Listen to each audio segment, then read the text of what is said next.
Sulaiman bin Abdullah Najdi rahimahullah merinci jenis-jenis uzur, mensyarah lebih luas jenis-jenis uzur yang dipaparkan oleh Al-Imam Ibnu Qudamah. Kemarin kita telah membaca jenis yang pertama. Kemudian thumma qala, kemudian beliau berlanjut berkata, as-tsani, jenis yang kedua dari uzur-uzur, dispensasi-dispensasi yang karenanya seorang dibolehkan untuk tidak menghadiri sholat Jumat atau sholat berjamaah. Qala tsani ayyakhafa ala malihi min lissin aw sultanin aw nahwihi, yakni dia tidak hadir sholat Jumat karena dia khawatir atau takut, yakhaf. Perhatikan kalimat ini, yakhafa, takut terhadap keselamatan hartanya dari kemungkinan datangnya pencuri, ya, dari seorang pencuri. Terancam ini dia. Harta saya akan habis kalau saya berangkat sholat Jumat. Nah, atau dia takut kepada seorang penguasa yang kejam terhadap keselamatan dirinya atau fisiknya, dipukul, dipenjara dan sejenisnya. Au yakhafa ala bahimatihi min siba'in, khawatir terhadap hewan-hewan ternaknya. Kalau dia berangkat sholat Jumat, hewan ternaknya akan dimakan oleh binatang-binatang buas. Nggak ada lagi yang bisa dia lakukan, berangkat atau menjaga ini. Jelas bukan kekhawatiran yang tanpa ilmu, kekhawatiran yang memang fakta. Ya, bukan sembarang kekhawatiran yang memang fakta. Gitu. Takut dia, khawatir terhadap hewan ternaknya dari ancaman hewan buas. Dilanjutkan oleh beliau Syekh Sulaiman, au syurudin in dhahaba wa tarakaha, atau khawatir hewan ternaknya lari, lepas kalau dia pergi meninggalkannya untuk menghadiri apa? Salat Jumat atau salat berjamaah. Au ala manzilihi, atau khawatir terhadap rumah tempat tinggalnya, dihancurkan orang, dibakar orang atau yang semisalnya. Au mata'ihi au zara'ihi, termasuk khawatir terhadap pertaniannya atau kebunnya. Semuanya urusan dunia itu. Nah, semua ini termasuk uzur. Nah, kemudian Syekh memberi jeda, wasarada adadan min nahwi hadhil a'dzar. Kemudian beliau menyebutkan sejumlah uzur-uzur seperti ini, dilanjutkan. Tsumma qala, kemudian berkata Syekh Sulaiman bin Abdullah Najdi rahimahullah, fahadha, maka ini uzur-uzur yang telah lalu, wa asbahuhu, dan yang semisalnya, uzrun fit takhallufi 'anil jumu'ati wal jamaah, merupakan uzur, dispensasi untuk tidak hadir salat Jumat atau salat berjamaah. Nah,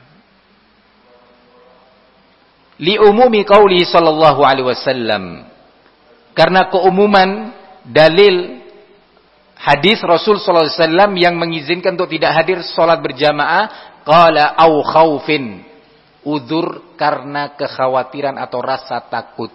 Dirinci khauf itu apa saja oleh ulama. Dia tidak hadir karena rasa takut dan kekhawatiran. Apa saja rasa takutnya sudah dirinci tadi. Nah, wali anna fi amri sallallahu alaihi wasallam bit takhalluf bis salati fir rihal li ajli at-tin wal matar, ma'a anna udhrahuma aisar min dzalika tanbihan ala jawazihi. Dalil kedua, adanya perintah Nabi sallallahu alaihi wasallam untuk tidak menghadiri salat berjamaah di masjid dan menegakkan salatnya di rumah. Kenapa?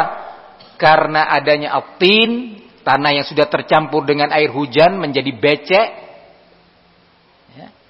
awil matar atau murni hujan, boleh untuk sholat di rumah. Karenanya disunnahkan muadzin mengatakan ala sallu fir rihal, atau dari redaksi lain as-salatu fi buyutikum. Silakan. Perintah sholat di rumah-rumah kalian. Apa uzurnya? Hujan. Apa uzurnya? Tanah becek. Nah, makanya penting di masa-masa fitan itu jangan responsif, reaksioner. Berjalan di atas ilmu. Anda tekankan ini supaya tidak salah menempatkan, terkhususnya adanya kalimat-kalimat mujmalah di masa-masa seperti ini. Ucapan-ucapan yang global yang bisa ditarik ke sana, tarik ke sini, dimanfaatkan ahlul fitan untuk mencerai-beraikan ukhuwah, untuk menjauhkan seorang dari kebenaran. Qala Syekh Sulaiman, ma'anna, padahal uzrahuma, uzur disebabkan dua hal tadi, apa?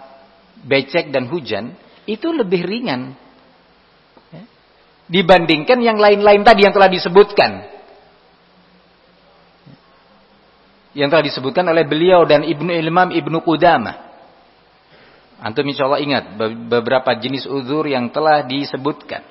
Tanbihan ala jawazihi, untuk menegaskan, mengisyaratkan tentang bolehnya tidak menghadiri sholat Jumat atau sholat berjamaah karena adanya uzur yang seperti itu ringannya, yang lebih dari itu lebih-lebih diizinkan, dibolehkan. Ini sekali lagi terkait himbauan ya, waliul amr terkait masalah sholat berjamaah di masjid, dan mungkin nanti akan menyentuh masalah sholat Jumat. Dan sudah saya katakan berulang kali, kebijakan-kebijakan, arahan-arahan asatidzah akan terus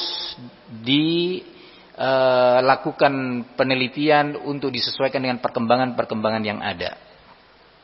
Dihimbau kepada salafiyun, dihimbau kepada ahli sunnah untuk terus mengikuti bimbingan-bimbingan asatidzah. Jangan-jangan yang 3 hari lalu sudah dimansuhkan, diganti yang baru. Terus ikutin. Kemudian Syekh Sulaiman melanjutkan, wa qala ats-tsalits, jenis udzur yang ketiga, al-khauf ala ahlihi wa waladihi an yadhi'u, ketakutan terhadap keselamatan keluarga atau anaknya untuk kemudian mereka hilang kalau ditinggalkan pergi sholat Jumat atau sholat apa? Berjamaah.